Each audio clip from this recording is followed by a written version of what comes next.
ఖమ్మంను గాలి వదిలేసిండ్రు. వాళ్ళ కొమ్ములాటలతో వాళ్ళ కుటుంబ సభ్యులకు టికెట్లు కావాలని ఢిల్లీ చుట్టూ బెంగళూరు చుట్టూ చక్కర్లు కొడతా ఉన్నారు.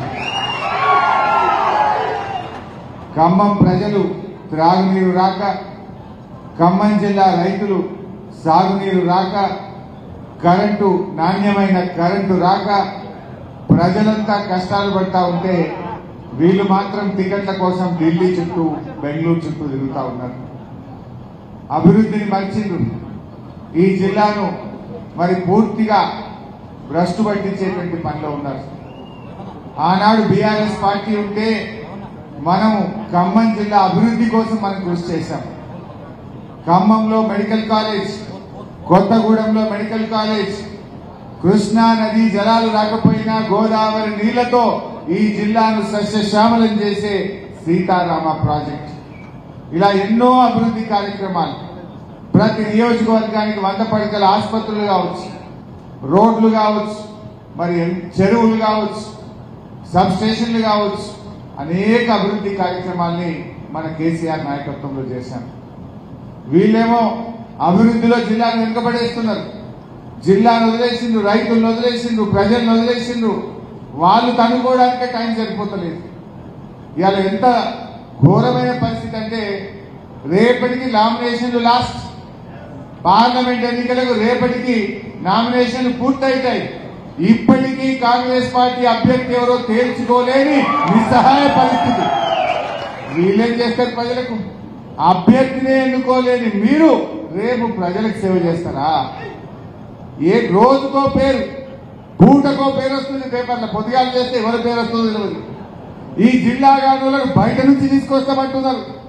అంటే ఏ రకమైనటువంటి పరిస్థితి ఇలా కాంగ్రెస్ లో ఉందో మీరు ఆలోచన చేయండి. ఇలా ఏమొచ్చింది? మార్పు మార్పు అంటే మీ ముగ్గురికి నౌకర్లు వచ్చినాయి, ఈ జిల్లాలో ముగ్గురికి ఉద్యోగాలు వచ్చినాయి తప్ప ప్రజలకు పంట పొలాలకు నీళ్లు రావడం లేదు, ప్రజలకు త్రాగునీరు రానటువంటి పరిస్థితి ఏర్పడ్డది. ఇలా అహంకారంతో కళ్ళు నెత్తికెక్కి ప్రవర్తిస్తా ఉంది కాంగ్రెస్ ప్రభుత్వం. ఇలా వాళ్ళ అహంకారం అంతా ఇంత కాదు, మాట్లాడితే తిట్లే, పాలన గాలి వదిలిపెట్టిండ్రు, ప్రతీకార చర్యలకు పాల్పడతా ఉన్నారు. ప్రశ్నిస్తే రైతు బంధు రాలేదంటే చెప్పుతో కొట్టామని ఒక మంత్రి మాట్లాడతాడు. ప్రశ్నిస్తే కేసులు పెడతా ఉన్నారు. ప్రశ్నిస్తే అక్రమంగా కేసులు పెట్టి ప్రతీకార చర్యలకు పాల్పడతా ఉన్నారు. మరి ఈ అహంకారంతో కళ్ళు నెత్తికెక్కి గాల్లో ఉన్న కాంగ్రెస్ పార్టీ నేల మీదికి రావాలంటే నామా నాగేశ్వరరావు గారు పార్లమెంటుకు పోవాలి. నామా గారు పార్లమెంటుకు పోతే ఈ గాల్లో ఉన్న కాంగ్రెస్ నాయకులు భూమి మీదకి వస్తారు. ఇలా వాళ్ళని భూమి మీదకి తేవాల్సిన అవసరం. ఏం చెప్పింది ఆ రోజు? 6 గ్యారెంటీలు 6 గ్యారెంటీలని ఊరించింది. ఎన్ని మాటలు!